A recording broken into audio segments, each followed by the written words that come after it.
in the dim glow of a modest diner on the outskirts of Madrid. Where the aroma of fresh paella mingled with the faint scent of rain-soaked streets, Maria Gonzalez balanced a tray of steaming plates with the grace of someone who had carried far heavier burdens. At 28, she was the backbone of El Rincon, a family-owned spot that had seen better days much like her own life.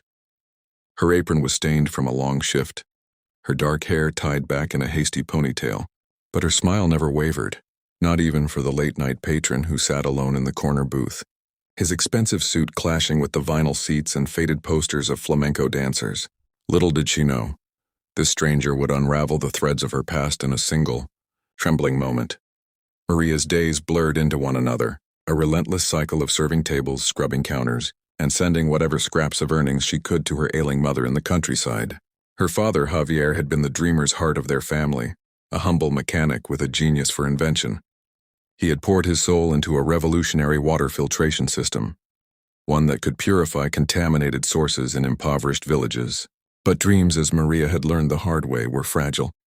Javier died 10 years ago in a tragic accident, leaving behind a mountain of debts and a signature on a patent that vanished into corporate oblivion. The invention exploded in popularity under a multinational company, but the Gonzalez family saw none of it. Maria often wondered if kindness was a curse. Her father had trusted too easily, given too freely, and it had cost them everything. The man in the booth ordered simply, a café con leche and a slice of tortilla española. He introduced himself as Alejandro Ruiz, a name that meant nothing to her at first. He was polite, almost too formal, his eyes scanning the room as if searching for something lost. As Maria set down his order, she noticed his hands, strong, manicured, yet marked by faint scars that hinted at a life not always lived in boardrooms. "Long day?" she asked, her voice warm like the summer sun on Andalusian fields. He nodded, a faint smile breaking through. "You could say that. This place, it reminds me of home." Maria chuckled softly. Home is wherever you find a good meal and better company. It was her way, infusing light into the shadows, a trait inherited from her father, who believed a kind word could mend the world. As the evening wore on, the diner emptied, leaving only the hum of the old refrigerator and the patter of rain outside. Alejandro lingered, nursing his coffee, occasionally glancing at an old photograph on the wall behind the counter. It showed Javier beaming proudly beside a prototype of his invention, his signature scrawled boldly at the bottom. "Para un mundo más limpio, Javier Gonzalez." Maria caught him staring. "That's my father," she said, wiping down the counter. "He was a visionary. He invented something that could change lives, but life had other plans." Alejandro's face paled slightly, but he recovered with a question. "What happened to him?" Maria sighed, her eyes misting. "An accident, or so they said. He partnered with someone who promised the stars, but after he died, the patent disappeared. We were left with nothing." She didn't mention the nights she cried over unpaid bills or the dreams she shelved to keep the diner afloat. Selflessness was her armor. Complaining felt like defeat. Alejandro shifted uncomfortably, his mind racing. He was no ordinary businessman. As the CEO of Aquapure Industries, he had built an empire on that very invention. But the truth gnawed at him like an unspoken debt. Years ago, as a young engineer, he had been Javier's protege, handpicked from the streets of Barcelona for his sharp mind and unyielding work ethic. Javier had treated him like a son, sharing not just knowledge but meals, laughter, and life lessons on humanity's power to uplift. When Javier's accident occurred, a suspicious factory mishap, Alejandro inherited the prototype under dubious circumstances, pressured by greedy investors. He rationalized it as survival, but guilt had festered, turning success into a hollow victory. Now, after a decade of searching, he had traced Javier's family to this diner, driven by a need to atone. But facing Maria, seeing Javier's eyes in hers, words failed him. The unexpected turn came when the storm outside intensified, knocking out the power for a brief moment. The credit card machine flickered and died.